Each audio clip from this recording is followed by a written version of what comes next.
चांदोबातील गोष्टी. अरे वा. काय चांदोबातील गोष्टी? होय, चांदोबातील गोष्टी.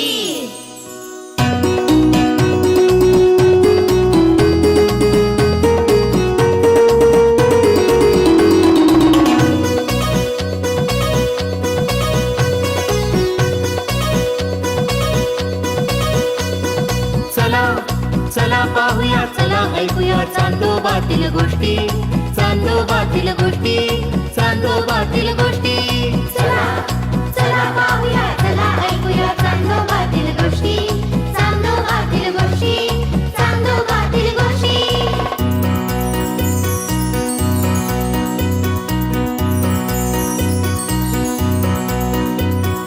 राजकन्या एक सुंदर,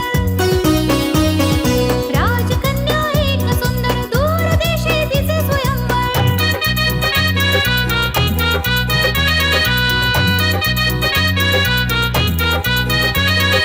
दूरदेशी फार पूर्वी असे स्वयंवर. राजा बोले, राजा बोले, राजा बोले. रूपवर माझी कन्या, रूपवर जो कोणी जिंके पण तत्पर, त्यालाच वरील ती सत्वर, त्यालाच वरील ती सत्वर, त्यालाच वरील ती. दूरदेशी कोणी एके काळी असे एक स्वयंवर, असे एक स्वयंवर. चला पाहूया, चला ऐकूया, गंमत येईल खाशी चांदोबातील गोष्टी, चांदोबातील गोष्टी, चांदोबातील गोष्टी, चांदोबातील गोष्टी. अविचारी राजा त्याचा विचारी वजी, चिंता करीतो पाहुन विदूषकाची जंजीर. वजीर बोले, वजीर बोले, वजीर बोले. विनंती करू का महाराज, विनंती करू का. विदूषक अपुला गमत्या, विदूषक अपुला. तुमचा तो अतिप्रिय, त्याला नका करू शिक्षा, त्याचा विनोद करी आमचा कारभार हलका. अहो आमचा कारभार हलका, अहो आमचा कारभार हलका.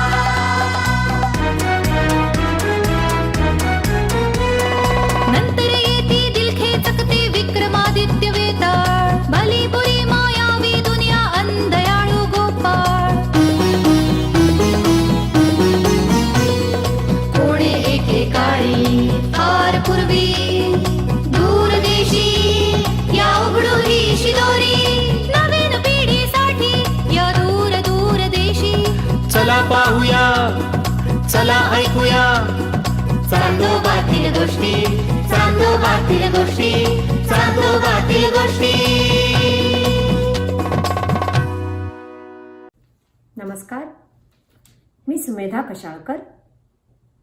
उत्तर अमेरिकेतील अक्षर भाषा या संस्थेतर्फे आयोजित चांदोबातील गोष्टी या कार्यक्रमाअंतर्गत गोष्ट सादर करीत आहोत. 3 धोके. विक्रमादित्यानं आपला हट्ट सोडला नाही. तो झाडाजवळ गेला, प्रेत खांद्यावर काढून घेतले आणि स्मशानाच्या दिशेने नेहमीप्रमाणे मौनपणे चालू लागला. तेव्हा प्रेतात बसलेला वेताळ त्याला म्हणाला, राजा विक्रमादित्य.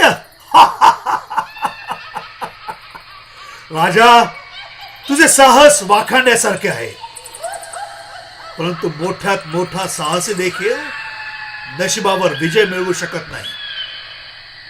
याचे उदाहरण म्हणून मी तुला एक गोष्ट सांगतो, नीट लक्ष देऊन ऐक. असे सांगून वेताळ गोष्ट सांगू लागला. सोन नदीच्या काठी सोनपूर गावी शांतिवर्मा नावाचा एक राजा राज्य करीत होता. त्याला खूप उशिरा एक मुलगा झाला. गादीला वारस झाला म्हणून राजाला खूप आनंद झाला. राजाने मुलाच्या बारशासाठी राज्यभर एक मोठा उत्सव केला. मुलाचं नाव सुमंत असं ठेवण्यात आलं. बारशाला कित्येक ज्योतिषी आले होते. त्यांनी मुलाची कुंडली पाहिली. त्यांच्या चेहऱ्यावर काळजी पाहून राजाने त्यांना विचारलं,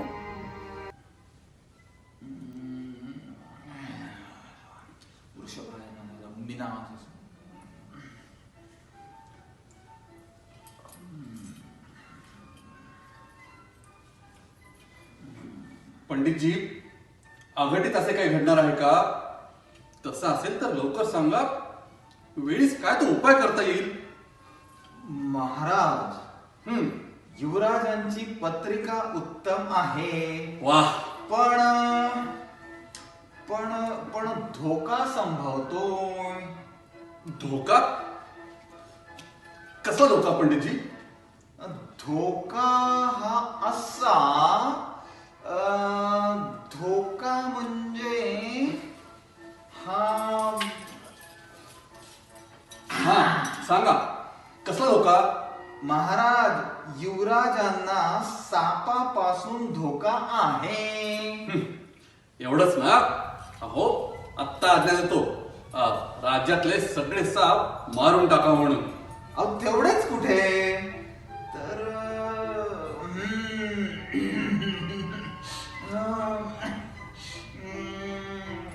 हे घ्या. लवकर सांगा. युवराजांना मगरीपासून धोका आहे. मगरीपासून धोका? युवराज कधीही पाण्याजवळ जाणारच नाही. झालं. अहो, एवढ्यात कुठे झाले?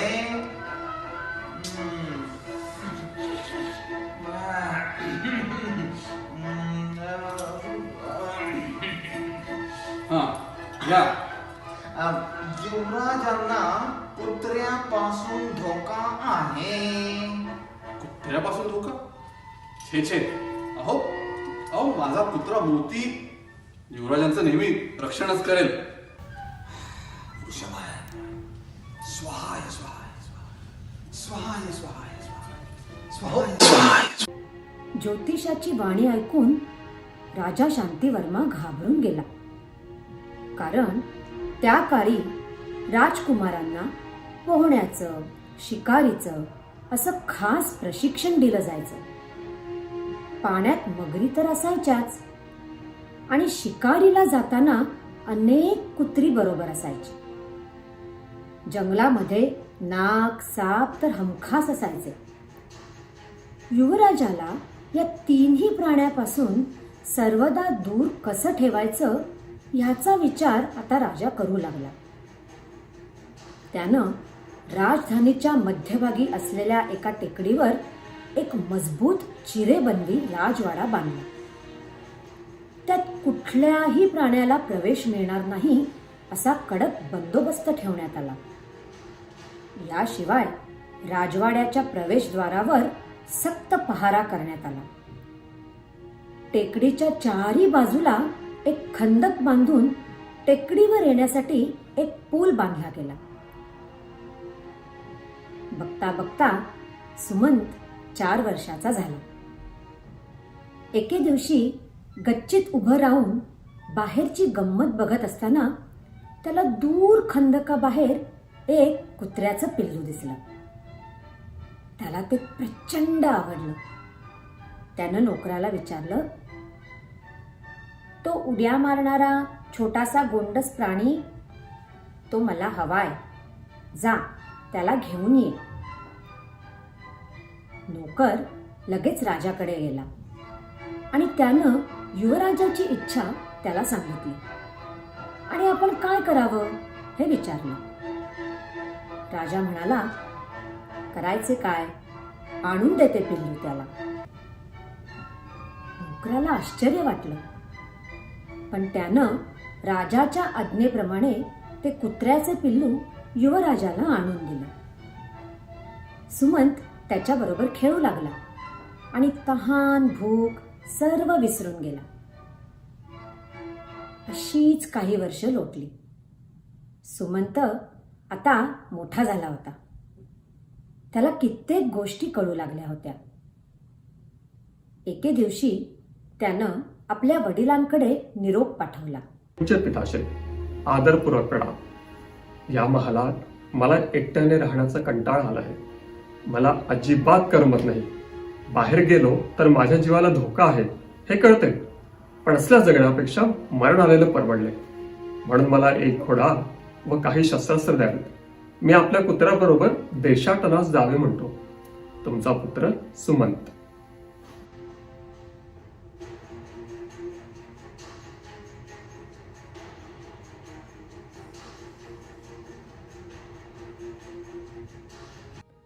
युवराजाचा तो निरोप कळल्यावर राजानं नकार दिला नाही.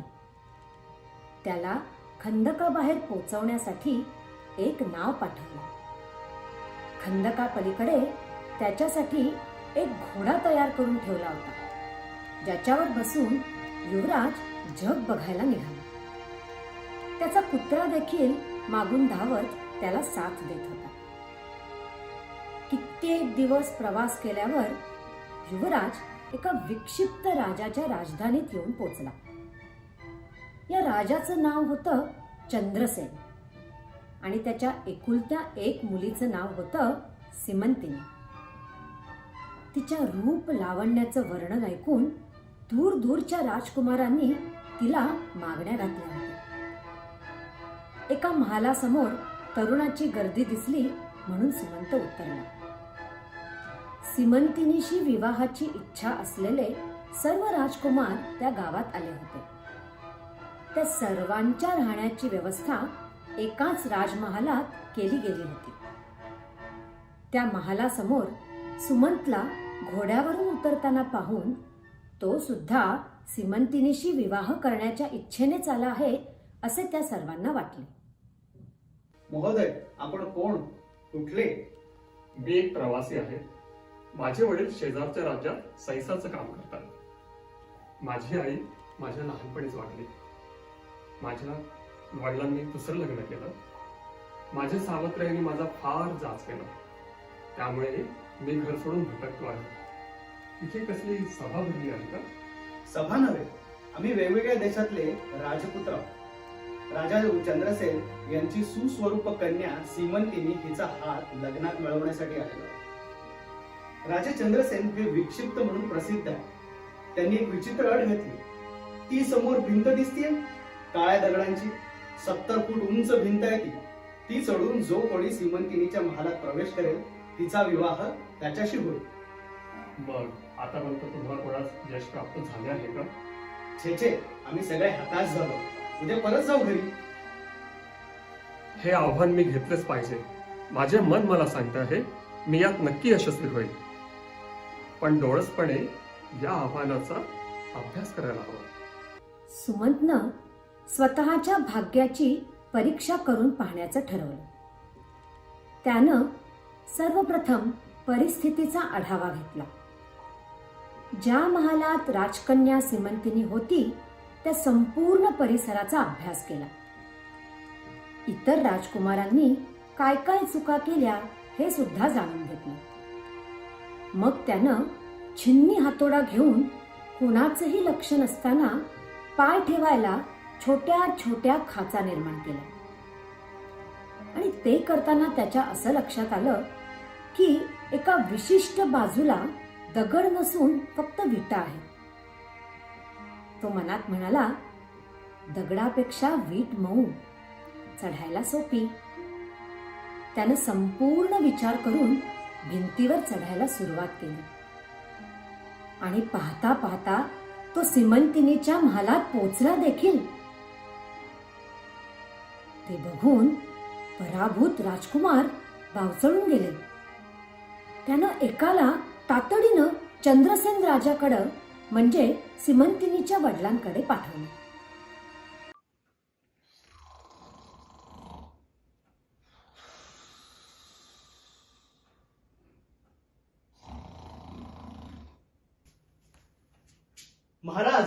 महाराज काय काय झालं? काय महालाला आग लागली काय? महाराज मग मग राजशेखरने काय केलं काय? हा राजशेखर कोण? राजशेखर आमचा हत्ती, तो तो चवताळून प्रजेला त्याच्या पायाखाली चिरडतोय का? त्याला अंकुशाचा स्पर्शही होता कामा नये. नाही नाही महाराज, तसं काहीही झालेलं नाही. मग ययातीलाच नक्कीच काहीतरी झालं असेल. मला उठ्या उठ्या वाईट स्वप्न पडलं. हा ययाती कोण? ययाती आमचा प्रिय पोपट. अलीकडे त्याची तब्येत बरी नसते. नाही नाही महाराज, त्याच्याविषयी वार्ता नाही. मग मग असं झालं काय की तुम्हाला माझ्या वाम कुक्षीतनं उठवावेस? महाराज, वार्ता सीमंतिनी विषयी आहे. सीमंतिनी कोण? महाराज, आपली कन्या. ओ बेबी राजे. बेबी राजांविषयी? त्यांना नवीन तलवार नाही तर दांडपट्टा हवा असेल. बेबी राजे तलवार आणि दांडपट्टा चालवतात, मग सुमनचं काही खैर नाही. आता हा सुमंत कोण? महाराज, त्याच्याविषयीच तर सांगायला आलो होतो. हा सुमंत भिंत चढून सीमंतिनीच्या महालात पोहोचला देखील. अरे वा, चांगली बातमी आणली की तुम्ही. थांबा थांबा महाराज, बातमी पूर्ण ऐकून तर घ्या. हा सुमंत एका सैसाचा मुलगा आहे, आमच्यासारखा राजपुत्र नव्हे. काय? त्याची ही हिंमत? त्याला स्पर्धेत भाग घेण्याची परवानगी कोणी दिली? कोण आहे रे तिकडे? आत्ताच्या आत्ता बेबी राजांच्या महालात 10 सशस्त्र शिपाई पाठवा आणि तिथे आलेल्या तरुणाचा शिरच्छेद करा. आणि चालते व्हा तुम्ही. तुम्ही देखील तुमच्या डोळ्यात एकच हा गुन्हा होऊ दिला असेल तर तितकेच गुन्हेगार आहात. चालते व्हा. महाराज, मी आत्ताच्या आत्ता तुमचा निरोप सीमंतिनीला जाऊन सांगतो. इकडे सुमंतला पाहिल्याबरोबर सीमंतिनीला त्याच्याविषयी खूप प्रेम वाटायला लागले. सुमनचं पण अगदी तसंच झालं.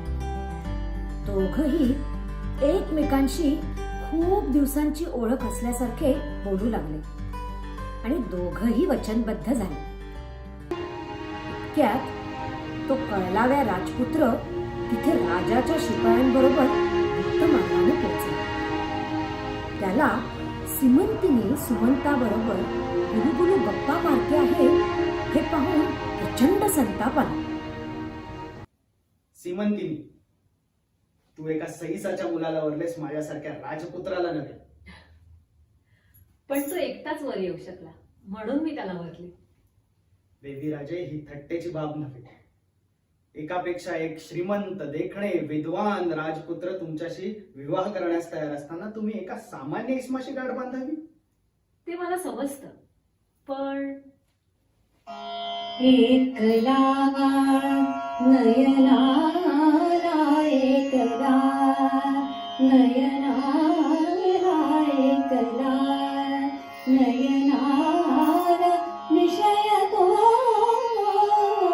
झाला. एकला नयनाला विषय तो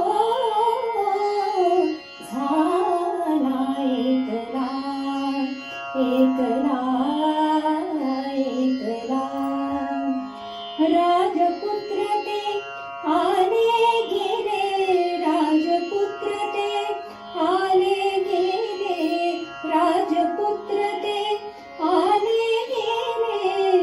भिंतीवरुनी किती कची पडले, भिंतीवरुनी किती कची पडले. एकला नयनाला विषय तो झाला. एकला एकला एकला सुमंत एकटा चढुनी आला, सुमंत एकटा चढुनी आला, सुमंत एकटा चढुनी आला. म्हणून तयाला मी वरला, म्हणून तयाला मी वरला. एकला असूयेला, एकला असूयेला विषय तो झाला. एकला नयनाला विषय तो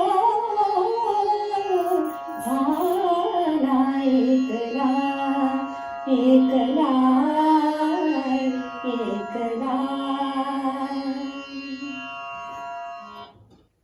असं आहे का?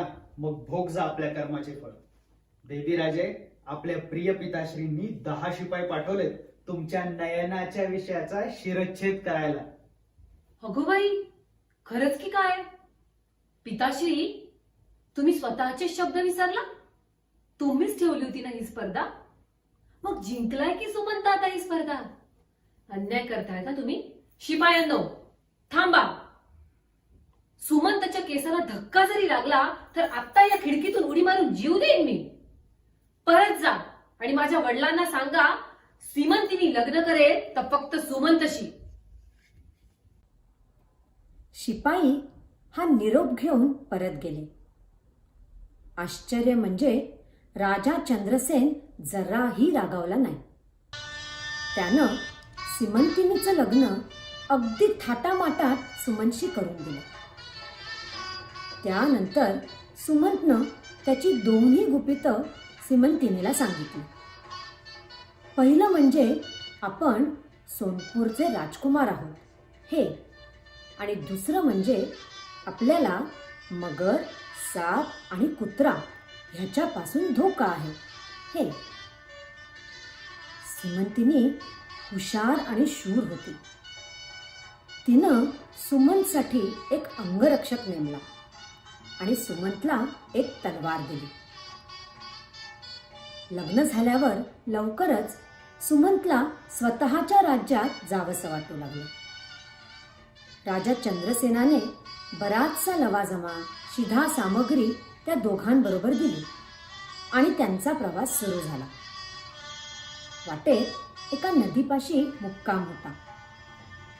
रात्री सुमंत झोपला असताना एक मगर त्याच्या तुंबूत शिरली. सीमंतिनी सजग आणि सावध होतीच. तिनं लगेच सुमनची तलवार घेऊन मगरीचा वध केला. सुमंतला वाटलं, खरंच ज्योतिषाचं बाकी खरं होणार होतं, पण सीमंतिनीमुळं हे टळलं. हे कधी एकदा आता आपल्या वडिलांना सांगतोय असं त्याला झालं. तो पहाटे उठला.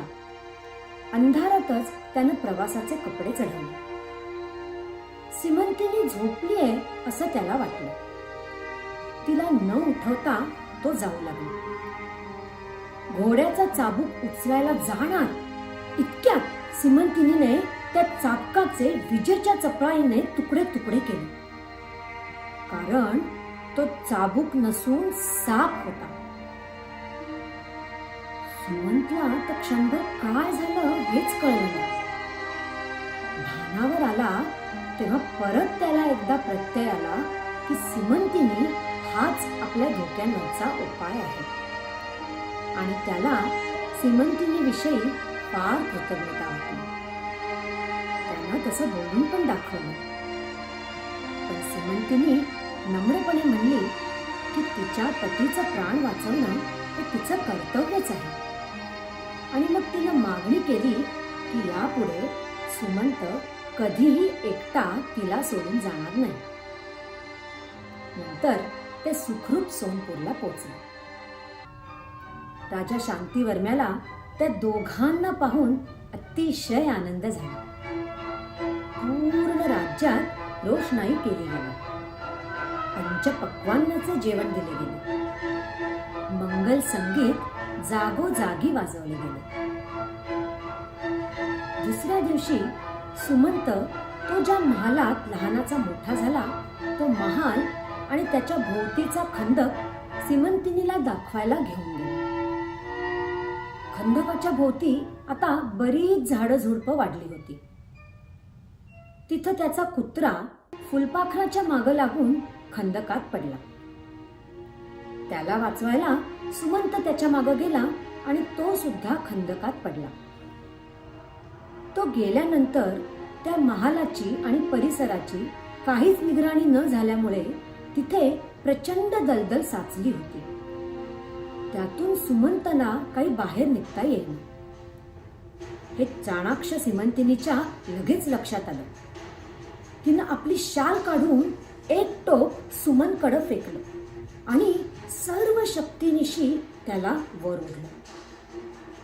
पण सुमंतला वाचवण्याच्या नादात कुत्रा मात्र दलदलीत बुडाला. त्याचं सुमंतला फार वाईट वाटलं. पण सुमंतवरचं शेवटचं संकट देखील टळलं म्हणून राजाला अतिशय आनंद झाला. पंडितजी, आता तरी सगळी संकट टळलीत ना सुमंतवरची?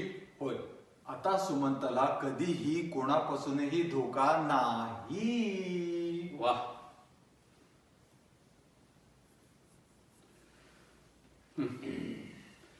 मला माहित आहे, केवळ आमच्या हुशार सुनेमुळेच सुमंतचा जीव प्रत्येक वेळी वाचला. आता या दोघांच्या हातात माझा राज्यकारभार देऊन मी निवृत्त होणार आहे. मला वैराग्य आले आहे. माझे जडजवाहीर मी दान करून टाकले आहेत. सुमंत, हा माझा मुकुट. तू आणि सीमंतीने मिळून राज्याचा कारभार अगदी चांगला कराल यात मला काहीही शंका नाही.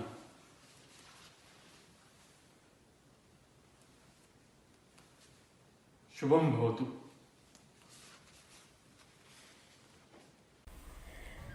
गंमत अशी झाली की राजा शांतिवर्म्यानं आपला मुकुट काढून सुमंतला दिला. सुमंतनं राजमुकुट घालण्यासाठी स्वतःचा मुकुट काढून सीमंतिनीच्या हाती दिला. तो मुकुट सीमंतिनीने ज्योतिषाला धरायला दिला. ज्योतिषी होता चतुर. तो अशी संधी थोडीच वाया जाऊ देणार आहे. ज्योतिषाने सुमनचा मुकुट पटकन आपल्या झोळीत घातला, कोणालाही लक्षात येऊ न देता.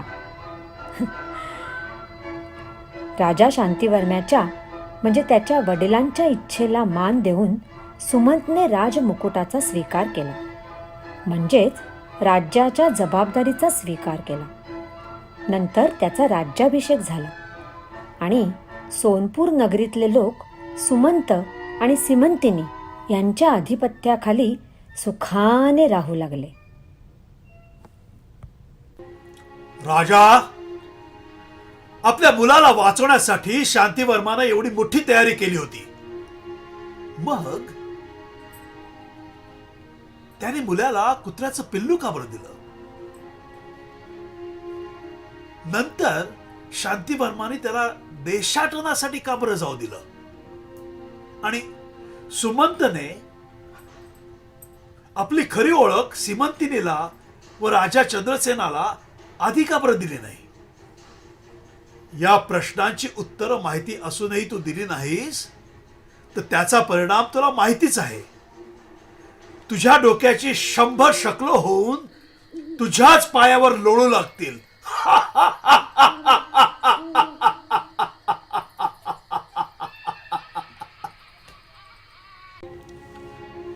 मरण हे प्रत्येक प्राण्याला येणारच.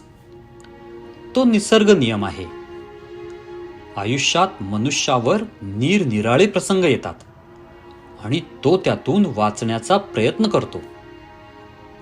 मृत्यूला टाळण्यासाठी आपलं आयुष्य निरस करणं यासारखा मूर्खपणा नाही. राजा शांतिवर्मा हा विचारी व शहाणा होता. तो एक उत्तम पिता देखील होता. जोपर्यंत त्याचा मुलगा स्वतःचं रक्षण करण्यास असमर्थ होता तोपर्यंत त्याने सुमंतला अघटितांपासून वाचवले.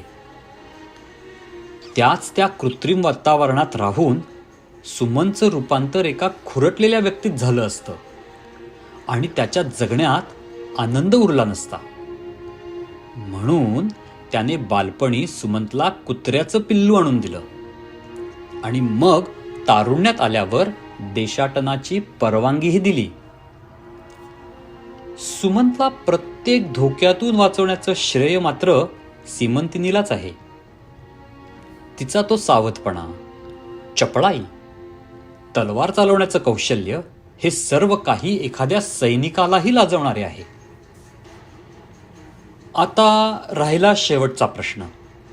सुमंतनं सीमंतिनीला व राजा चंद्रसेनला आपली खरी ओळख आधी का बरं दिली नाही?